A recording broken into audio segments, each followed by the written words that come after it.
Bonsoir et bienvenue dans ce live consacré au DSCG et à l'UE1 en particulier.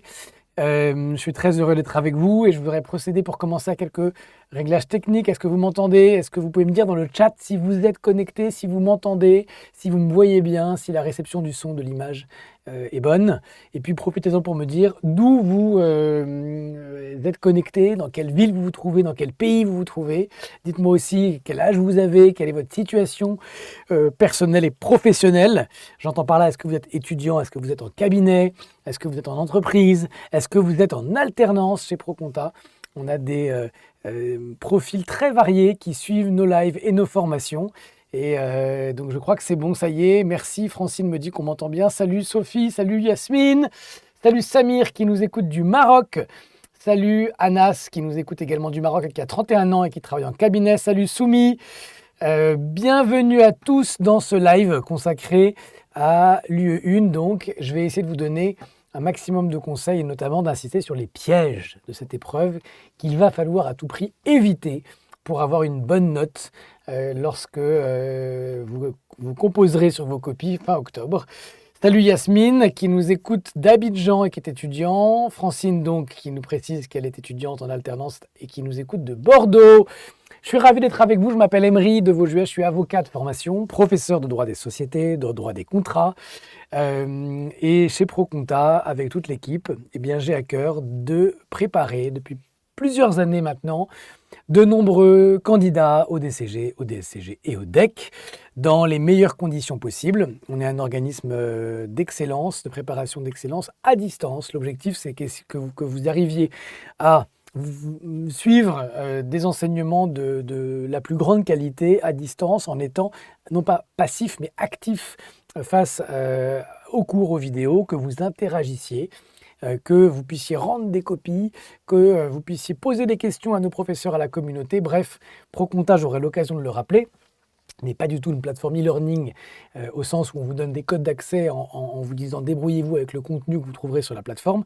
C'est une vraie école où, bien que les élèves ne se voient jamais, ils ont le sentiment d'appartenir à une vraie promotion. Et c'est ça aussi, ce sentiment d'appartenance à une vraie promotion où on prépare ensemble un examen difficile, on le réussit ensemble, qui nous permet d'avoir de très bons résultats au DSCG, à l'UE1 en particulier. C'est l'épreuve que moi je connais le mieux et dont je vais vous parler ce soir. Alors, pour commencer, j'aimerais vous donner un premier conseil. Je rentre directement dans le vif du sujet. Pour réussir l'UE1, il faut commencer par éviter un piège majeur, un piège qu'on rencontre beaucoup, qui consiste à faire compliqué quand on peut faire simple. Donc ma première recommandation, c'est ne vous faites pas de nœuds dans la tête, écrivez des réponses simples. Qu'est-ce que ça veut dire? Je vais vous donner des exemples.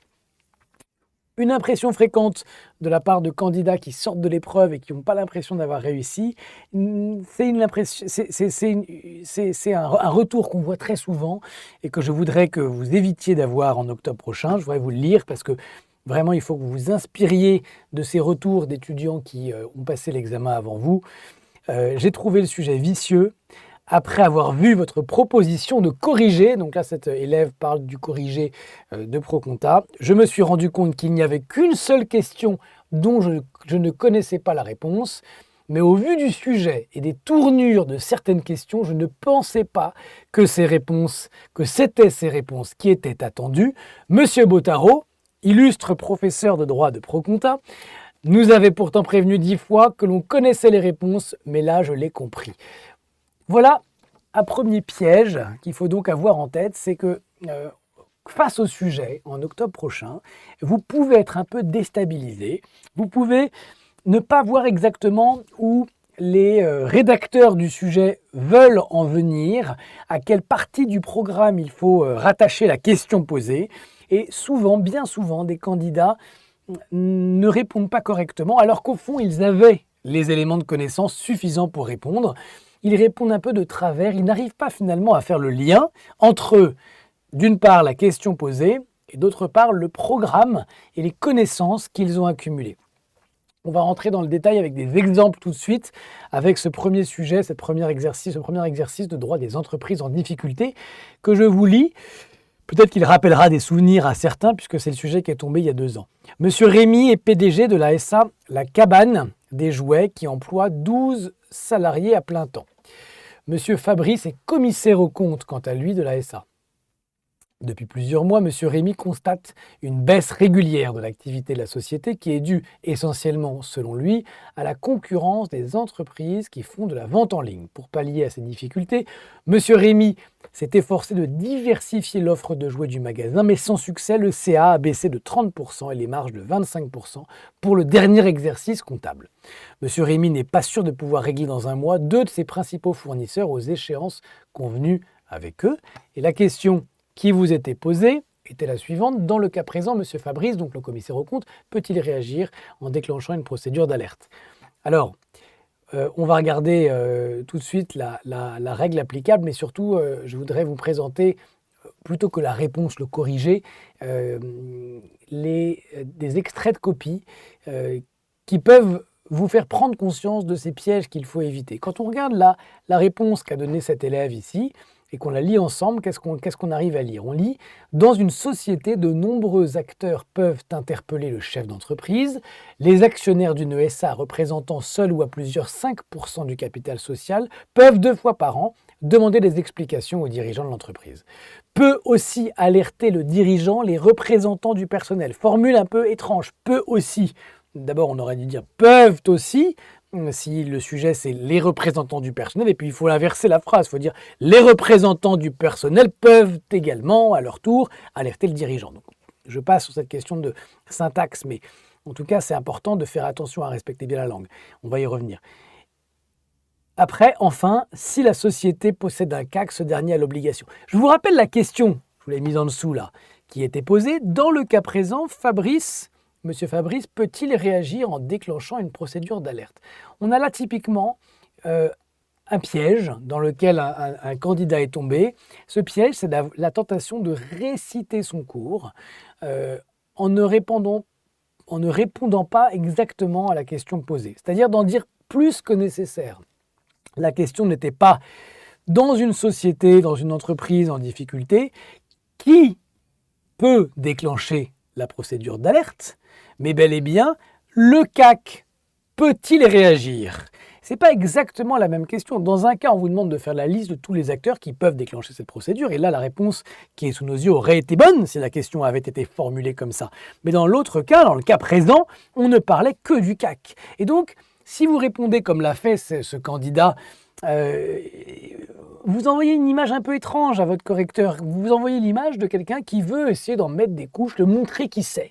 Et il va répondre un peu à la côté de la plaque. C'est pas du tout une bonne pratique, parce que quand on est commissaire, quand on est expert comptable, quand on est commissaire aux comptes, quand on est DAF d'une entreprise, on n'a pas envie on ne peut pas perdre du temps à répondre à côté de la plaque. Donc il faut concentrer vos réponses sur la question qui est posée et ne pas répondre à côté ou partiellement à côté ou de façon trop englobante. Soyez simple, répondez à la question, même si vous avez envie d'en dire plus parce que vous avez plein d'autres éléments et de connaissances qui vous viennent, ne les donnez pas s'ils n'ont pas de rapport direct avec la question. Okay? Attention aux digressions inutiles finalement.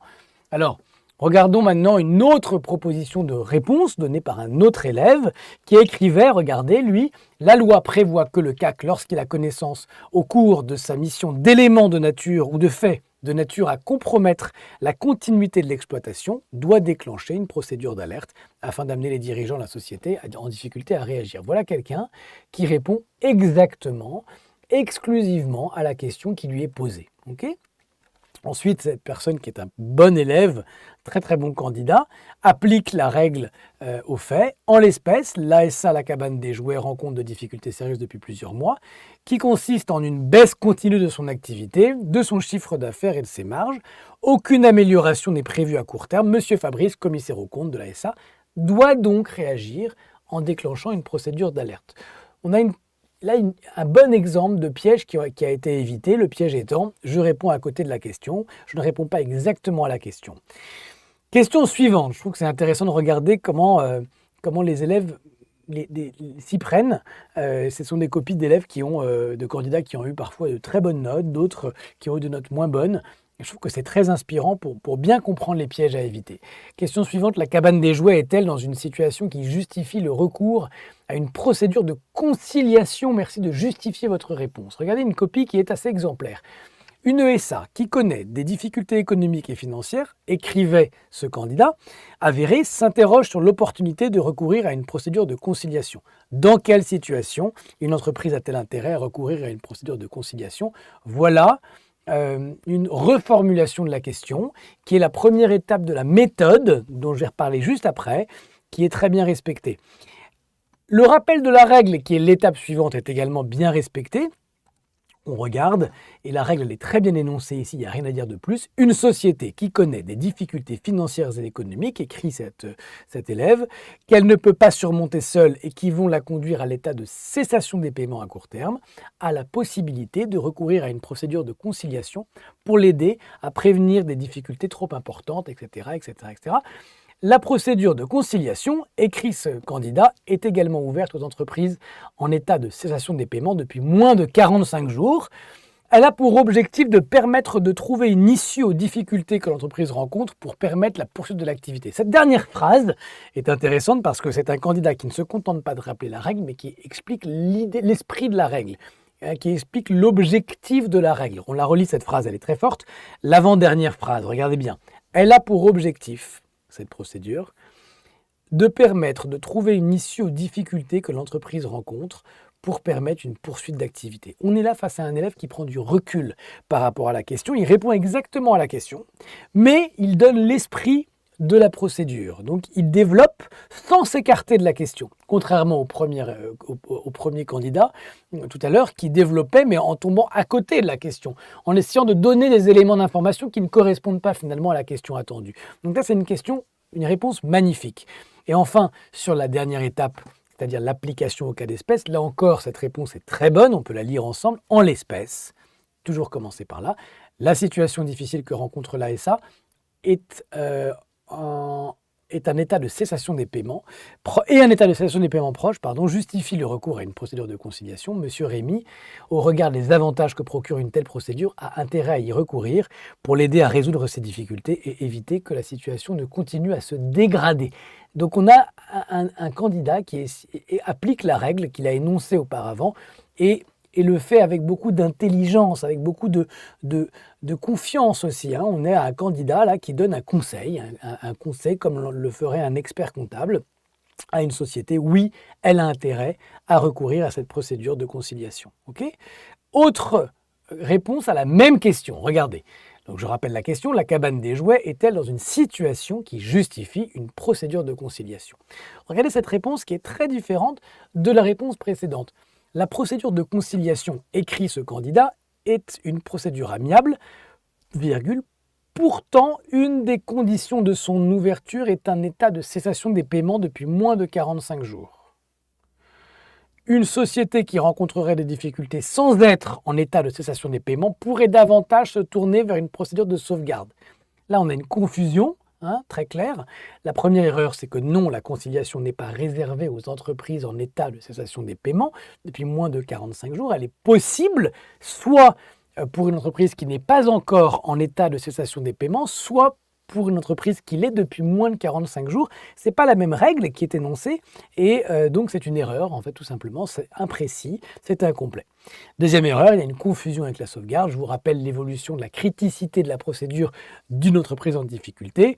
Mandat ad hoc, conciliation, sauvegarde, redressement judiciaire, puis liquidation judiciaire. Donc, mon premier conseil, c'était de bien répondre à la question posée et uniquement à la question posée. Il est permis de développer, il est permis d'en dire plus que strictement nécessaire, mais à condition que ce soit pour expliquer l'esprit de la règle, pour expliquer pourquoi cette règle existe, pour donner un peu de profondeur et de maturité à votre réponse, ou donner un conseil, comme ça l'est souvent demandé à votre client.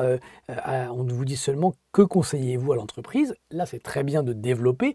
En revanche, ce qu'il ne faut pas faire, c'est des développements qui sont des digressions inutiles, qui donnent l'impression au correcteur que vous essayez de gagner des points en racontant, en donnant des éléments de connaissance inutiles. Deuxième grand conseil que j'aimerais vous donner ce soir, deuxième piège à éviter, celui qui concerne la méthode. Il faut respecter la méthode indispensable. Je vous rappelle qu'il y a 4 étapes pour répondre aux questions qui vous sont posées à l'UE1. La qualification des faits d'abord, la question de droit ensuite, le rappel de la règle applicable en 3e lieu et l'application au cas. Alors les 2 premières étapes ne sont pas formellement obligatoires. Quand on regarde les rapports du jury, on voit qu'on vous demande finalement de répondre en distinguant bien le rappel de la règle applicable et ensuite l'application de cette règle au cas d'espèce. N'empêche que vous ne pouvez pas identifier la règle applicable si vous n'avez pas posé la bonne question de droit, puisque la règle applicable découle de cette question de droit. Et vous ne pouvez pas poser la bonne question de droit si vous n'avez pas fait cet exercice qui est l'opération intellectuelle du juriste. C'est la qualification, passer d'une situation de fait à une situation de droit. Et donc, si je vous dis Paul a acheté le vélo de Jean, eh bien, la qualification de ces faits, c'est un contrat de vente a été signé entre Paul et Jean. Donc, j'ai qualifié, j'ai traduit une situation de fait en droit, c'est la toute première étape. Si vous ne faites pas ça, si vous passez directement à la 3e étape, en fait, vous risquez de vous tromper. Il faut absolument qu'au moins sur votre brouillon, vous écriviez la qualification des faits, la question de droit. C'est comme ça que vous allez aller droit au but et être sûr de ne pas vous tromper de questions et que vous allez répondre à la bonne question. C'est un peu le corollaire de mon premier conseil. Comment faire pour répondre à la bonne question ? Il faut poser la bonne question déjà. Et donc, si vous écrivez au brouillon, vous devez le faire au moins au brouillon, les 2 premières étapes, autant les écrire du coup dans votre copie aussi. Le candidat qui respecte les 4 étapes et qui formalise les 2 premières, bien qu'elles soient facultatives, va s'attirer beaucoup de bienveillance de la part de son correcteur.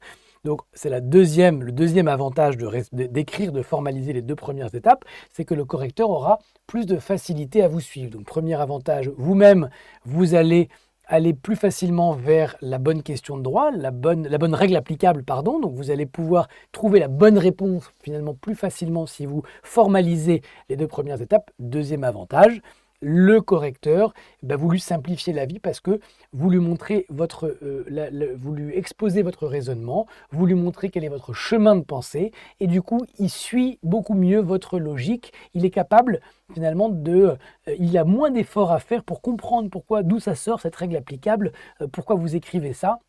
Et moins un correcteur a d'efforts à fournir, je peux vous le dire, plus il est content, plus il est satisfait, plus il a envie de donner une bonne note. Donc si vous arrivez à prendre votre correcteur par la main, si vous arrivez à dérouler, à développer votre raisonnement de façon précise, détaillée, en développant au maximum, eh bien, il y a de fortes chances que vous ayez une bien meilleure note. Donc une fois qu'on a rappelé cette méthode, on l'applique. Avec un exemple, chez ProConta, on aime bien s'entraîner en direct, faire du live. D'ailleurs, je vais tout à l'heure m'adresser à vous dans le chat, il faudra que vous me répondiez. Je vous propose un exercice pour illustrer ce que je viens de dire. Dans l'optique de développer son chiffre d'affaires, Monsieur Nitrit, président de la SAS Good Food, qui commercialise des produits alimentaires, décide de créer un site internet accessible aux seuls internautes français. Bon, ok. La question était... Quelles sont les règles applicables à une offre en ligne au titre du Code civil ? Alors, la première chose à faire, c'est de qualifier les faits.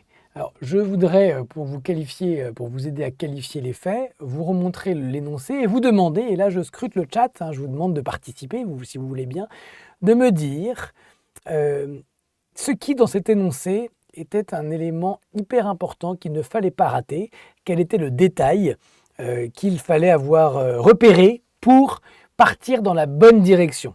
C'est ça l'intérêt de la qualification des faits. C'est pour trouver la bonne règle applicable, il faut identifier dans l'énoncé le détail ou les détails qui vont vous mettre sur la bonne voie. Et donc là, il y avait un indice. Alors est-ce que vous êtes capable de l'identifier ? Quel était l'élément de l'énoncé,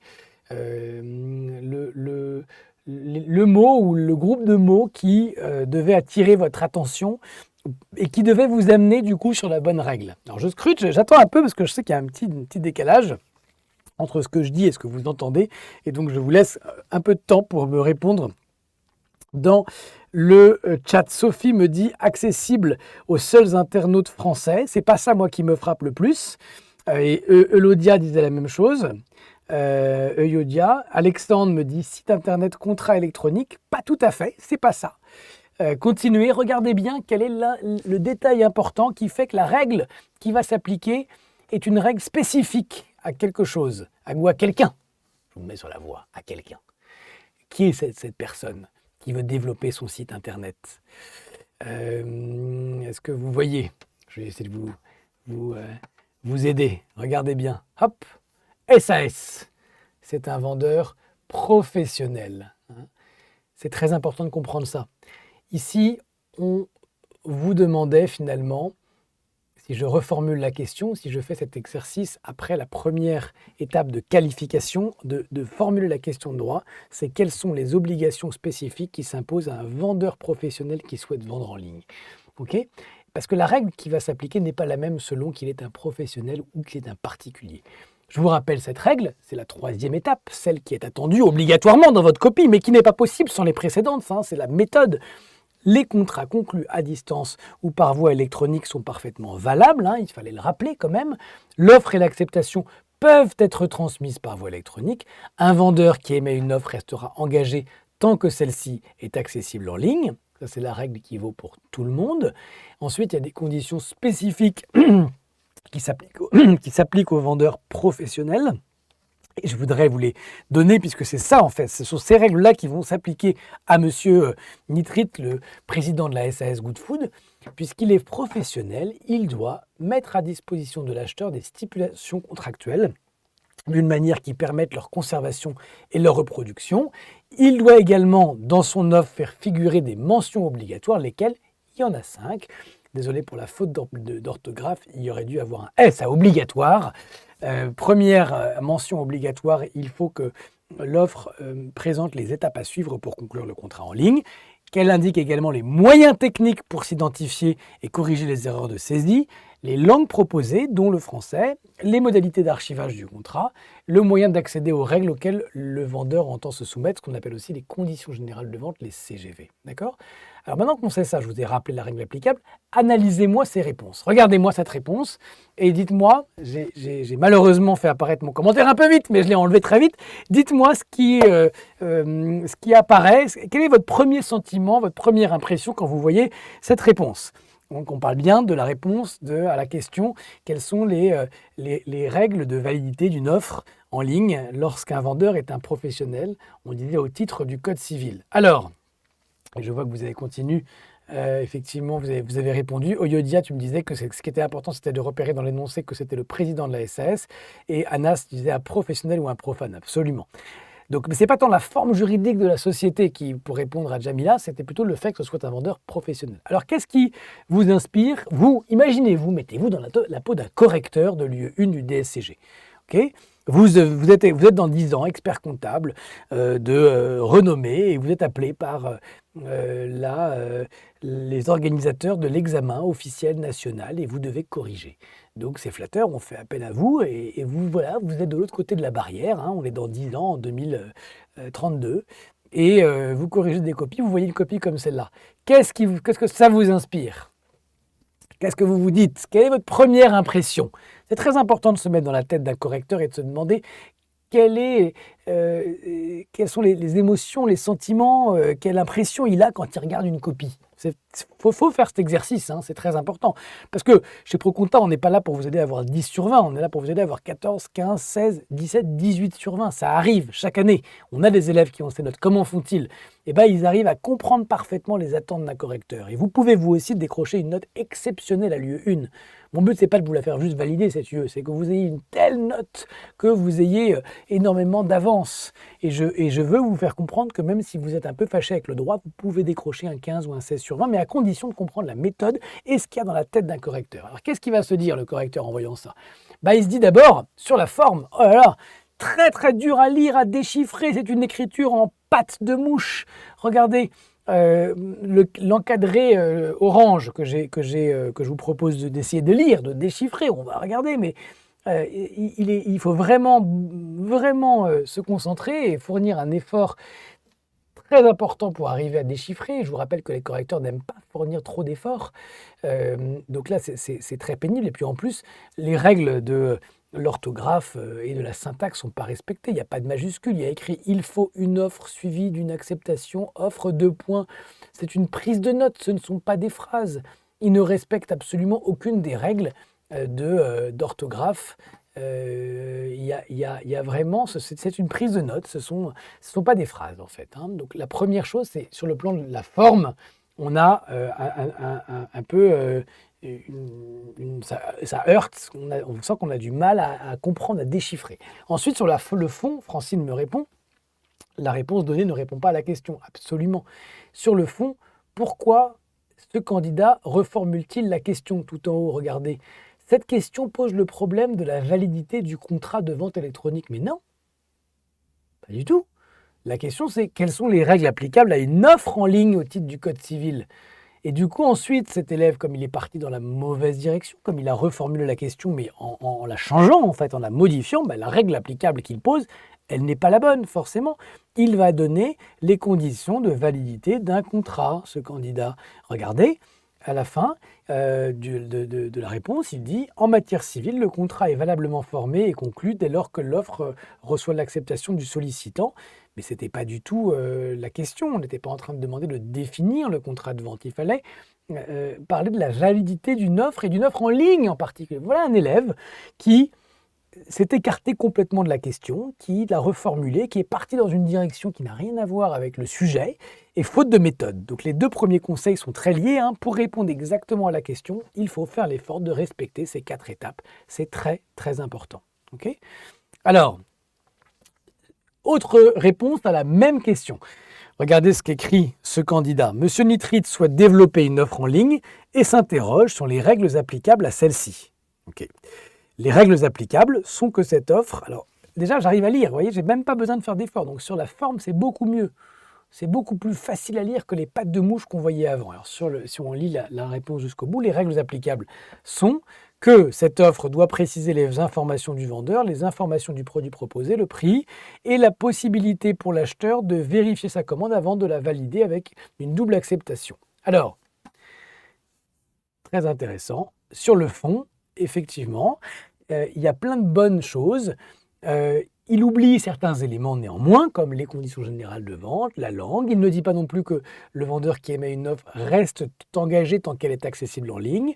Il ne précise pas qu'on parle ici des règles applicables à un vendeur professionnel. Bon, mais c'est beaucoup mieux quand même. Il y a une partie de la réponse qui est apportée, donc il aura beaucoup plus de points que le camarade précédent. Question suivante, à quel moment est conclu un contrat électronique? Donc là, on parlait du contrat lui-même et de la formation du contrat. Après avoir demandé quelles étaient les conditions de validité d'une offre en ligne émise par un professionnel, on pose une question un peu différente. Écoutez, à quel moment est conclu un contrat électronique? C'est une question qui n'est pas la même. D'ailleurs, c'est une autre question. Il faut bien voir la nuance. Alors là, les règles applicables, si j'y vais directement, c'est le contrat se forme par l'échange des consentements, c'est-à-dire par la rencontre d'une offre et d'une acceptation, et c'est à la date et au lieu où l'acceptation parvient au vendeur que le contrat est conclu. Voilà la règle applicable. Alors qu'est-ce qu'une acceptation en matière de contrat électronique? Il fallait détailler, il fallait expliquer, on est en ligne. Eh bien, en matière de contrat électronique, l'acheteur doit pouvoir vérifier le détail et le prix de sa commande, corriger d'éventuelles erreurs avant de confirmer son acceptation définitive. C'est la règle du double clic. Tout ça, ce sont des règles que vous voyez sur n'importe quel site marchand. OK. De manière générale, question suivante. Dans une vente en ligne, si l'acquéreur se rend compte lors de la réception du bien que celui-ci ne correspond pas à ses attentes, peut-il retourner le bien au fournisseur et en demander le remboursement? Alors là, à vous de jouer dans le chat. Dites-moi ce que vous en pensez. Peut-il demander le remboursement? Et par quels moyens, dans quel délai, sinon pourquoi? Allons-y. Je vous écoute, je vous laisse me dire ce que vous en pensez. Je vous laisse quelques secondes. Il faut que vous travaillez aussi, on n'est pas là pour faire des cours un peu magistraux. Nous, on est là pour que vous vous entraîniez, vous soyez en situation, vous réfléchissiez, vous soyez vraiment dans la peau du candidat que vous serez dans quelques mois devant sa copie. Il faut y réfléchir, allez-y, qu'est-ce que vous me répondez là? Alors, je scrute le chat, les réponses arrivent-elles? Regardez bien l'énoncé. Est-ce que Francine, Mohamed, Jamila, enfant du désert, Alexandre, a une réponse à me proposer? Allez, je vous laisse 5 secondes, je reviens tout de suite.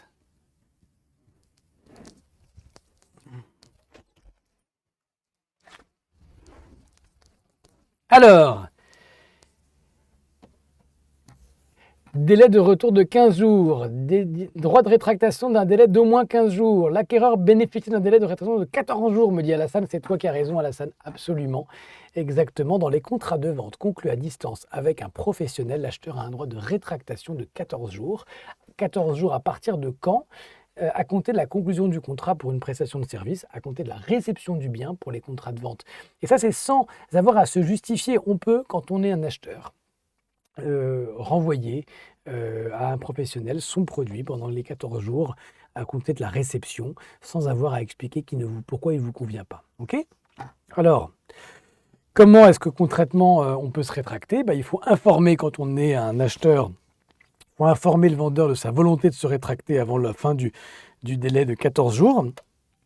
Et il faut restituer le bien, évidemment, dans un nouveau délai de 14 jours. Donc, finalement, le vendeur, il est tenu de rembourser aussi intégralement l'acheteur.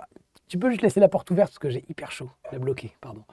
Donc, le vendeur est tenu de rembourser intégralement l'acheteur qui a régulièrement exercé son droit de rétractation au plus tard dans les 14 jours à compter de la date à laquelle il est informé de sa décision. Le piège qu'il fallait éviter, qu'est-ce que c'était? C'était de ne pas cibler précisément les notions juridiques qui figuraient dans ces questions. Derrière ces questions, elles sont parfois évidentes, parfois elles sont un peu cachées. Et là, ici, la première notion juridique qui était attendue dans la question à quel moment est conclu un contrat électronique, c'était la question de l'acceptation. Parce que finalement, quand on dit que le contrat il se conclut quand l'acceptation rencontre l'offre, l'offre, elle est donnée à un moment donné. Mais ce qui fait que le contrat se conclut, c'est quand l'acceptation survient. Donc c'était la notion d'acceptation qu'il fallait définir. C'était celle-là qu'on attendait derrière cette question. Et derrière la question suivante, de manière générale, etc., dans une vente en ligne, est-ce que l'acquéreur se rend compte, s'il se rend compte qu'il ne veut pas le bien, est-ce qu'il peut le retourner?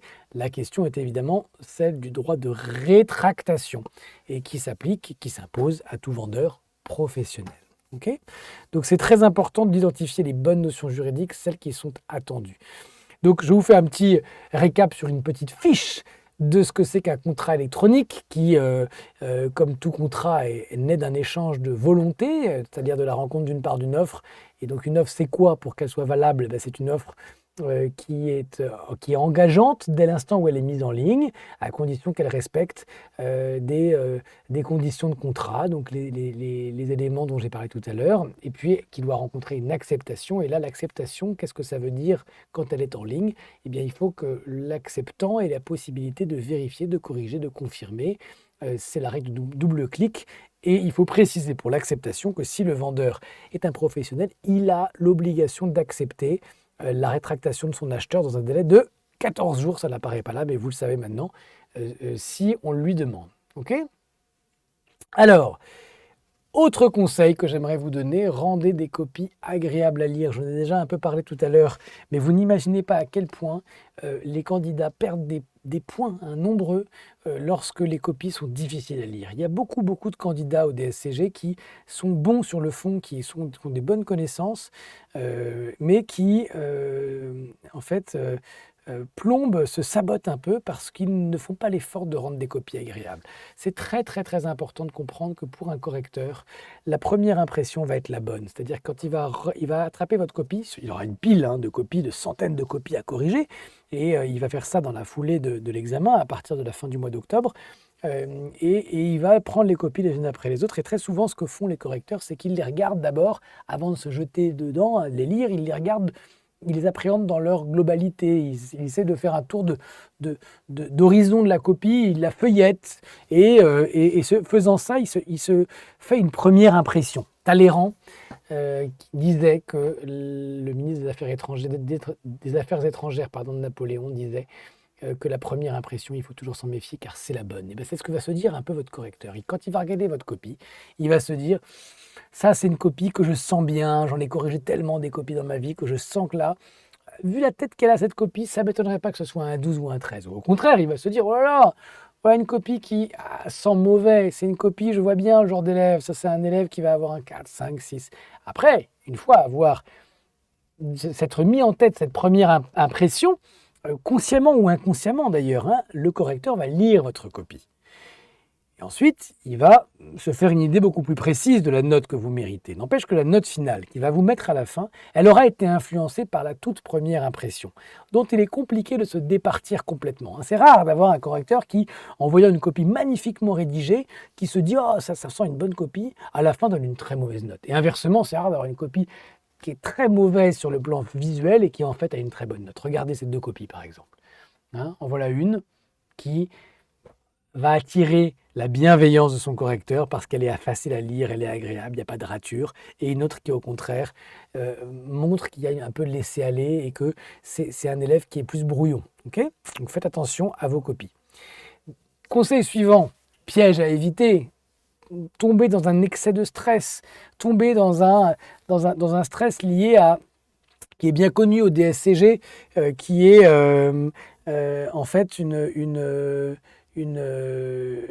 tentation d'être démotivé parce qu'on sent qu'on ne va jamais y arriver. Vous avez beaucoup de temps pris déjà par votre vie professionnelle, par votre vie privée, vous êtes parfois chef de famille, vous avez des responsabilités dans tous les sens et vous devez en plus préparer un examen comme le DSCG. C'est vite fait de sentir qu'on se sent en retard, un peu débordé, dépassé par l'organisation de vos révisions.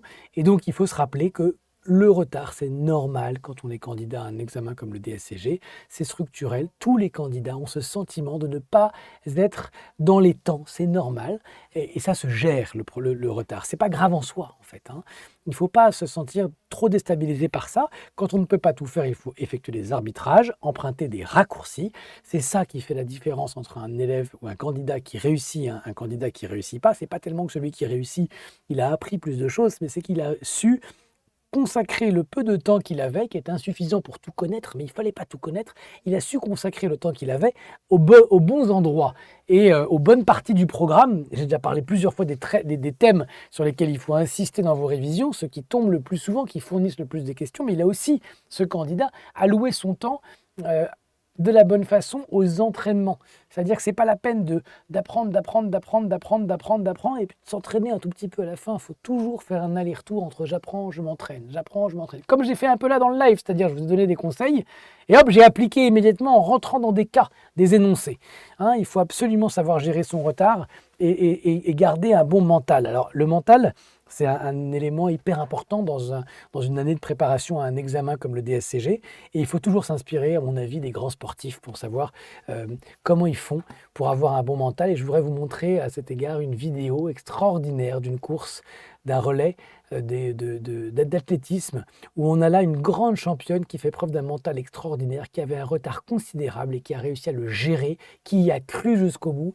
Et je veux, si vous avez l'impression, là, le 17 mai, que vous n'y arrivez pas, si en juin, en juillet, en août, en septembre, vous sentez que l'examen se rapproche, mais que vous n'y arrivez pas, vous avez pris du retard par rapport à votre calendrier de révision, je voudrais que vous pensiez à cette athlète extraordinaire et que vous arriviez à avoir le même mental qu'elle. Regardez bien. Floria Gay qui va prendre le bâton pour la France sur les Russes aussi. Zikova qui vient attaquer la Russe. Là, ils ont fini fort, les Russes et les Ukrainiennes. La France est quatrième, il y a du trafic, elle a perdu un peu de temps, Floria, ça va être dur. Ça va être très dur parce que le podium est dessiné là-bas. Ouais, c'est les trois favoris devant. Ouais, et il n'y aura pas de podium pour le 4x4 français parce que là on ne revient pas. Les Russes, l'Ukraine et la Grande-Bretagne. C'est vrai qu'il y a eu un problème dans le trafic et que Floria a perdu du temps. Et on va regarder la bagarre entre l'Ukraine et la Russie, avec toujours la possibilité pour Adeoye, alors que Floria donne tout ce qu'elle a, mais malheureusement, ce sera pas suffisant. Ah, ça revient fort, elle revient fort. Ouais, mais... La Britannique est en train de craquer. Alors peut-être. La Britannique est en train de craquer, Patrick. Allez. Je pense que ça va être juste, mais elle va tout donner quand même. La Britannique a temporisé. Elle est en train de relancer. Elle revient, elle va passer, elle va passer les Russes. C'est monstrueux. C'est Quelle ligne droite. Magnifique. Mais il n'y a pas que la ligne droite, mais quel 400 mètres. Quel 400 mètres. Elles sont championnes d'Europe. Elles sont championnes d'Europe. C'est énorme. J'ai jamais vu ça. Non. Patrick. Je n'ai jamais vu ça. C'est extraordinaire. Mais extraordinaire. Mais c'est pas possible. Elles sont extra. Donc vous voyez, extraordinaire séquence d'émotions. On a voilà une athlète qui n'avait aucune raison d'y croire, qui était complètement dépassée, mais parce que c'est une championne et elle est formée pour ça, elle a un mental d'acier, elle ne se concentrait que sur une seule chose, c'était la ligne d'arrivée. Hein, elle ne se demandait pas si elle avait des chances d'y arriver ou pas, elle ne se demandait pas si rationnellement elle pouvait y arriver, elle a appliqué à la lettre cette très belle citation, il ne pensait pas que c'était impossible, il ne savait pas que c'était impossible, alors ils l'ont fait, je ne sais pas si vous connaissez ça, mais voilà. Donc ce que je veux vous dire, c'est qu'il faut que vous aussi, vous ayez une seule idée en tête, c'est la ligne d'arrivée pour vous, la date de l'examen, et que vous vous concentriez là-dessus, en ne pensant pas à tout ce que vous auriez dû faire, à tout tous les regrets, à toutes ces parties du programme que vous n'avez pas révisées, que vous n'aurez pas le temps de réviser, c'est pas grave, on se concentre sur ce que vous pouvez faire. Faites tout ce que vous pouvez, le mental est hyper important pour un examen comme le DSCG. Donc, essayez d'être régulier, et nous, on est évidemment là pour vous aider chez ProConta, c'est tout le sens de nos préparations.